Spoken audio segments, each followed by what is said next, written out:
I've looked at most of the school tragedies and shootings, but this one in particular, it was, I just got overcome with sorrow and grief, and the more I watched it, I almost became paralyzed of the thought that these these kids were taken down so tragically.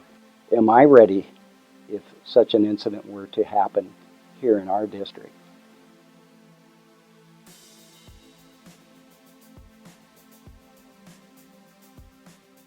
You know, when you have a tragedy, especially to the extent of Sandy Hook, the public becomes much more aware of school safety. There's always an upgrade to what we find out and what had happened by studying those is there's always an upgrade to your plan after such an attack like that. Traditional lockdowns have always been, close the windows, close the blinds, hide in the corner, and wait for the police to arrive. And what research has shown is that is still a viable option, but the other option is to run.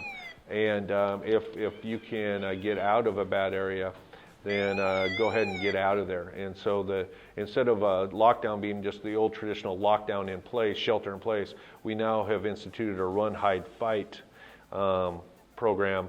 And basically, our goal is we have to survive about 5 minutes until law enforcement can get here. I think that Howard has saved us administratively a lot of time. It's another set of eyes. It's another person out there. I think that we're much better being attentive to where our students are at, getting them to class on time, and those kind of things. Well, we've always had all visitors need to check in to the main office. That procedure has been there for years. I think that obviously with a campus like ours, we have more of a, what most people would call a camp, California style, where we have multiple buildings with multiple access points. And so really what we did is we locked the access points that were on the extreme ends of the building. So therefore funneling all the traffic through the center of campus. We did not have building assigned DROs at the elementary level. And so now we have 4 individuals in vehicles that they're spending most of their day on a regular day in various elementaries. And so it gives us the opportunity to have a strong presence, a sense of safety. The technology has evolved to the point where we have a lot of building automated systems.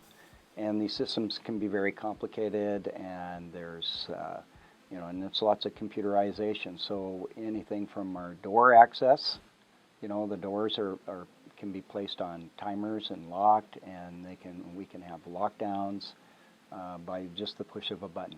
Yeah, over time, school architects have started to take a greater interest in school security.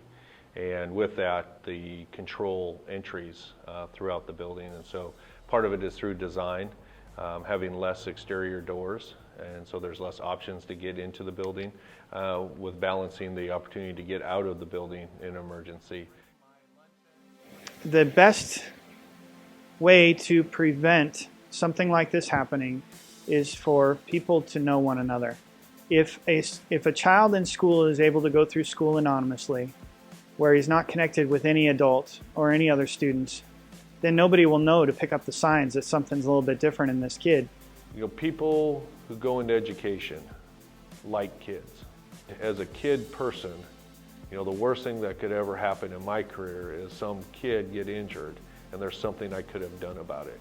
And we can never guarantee everybody's safety, but we can definitely guarantee our public that we're doing everything we can to make them safe.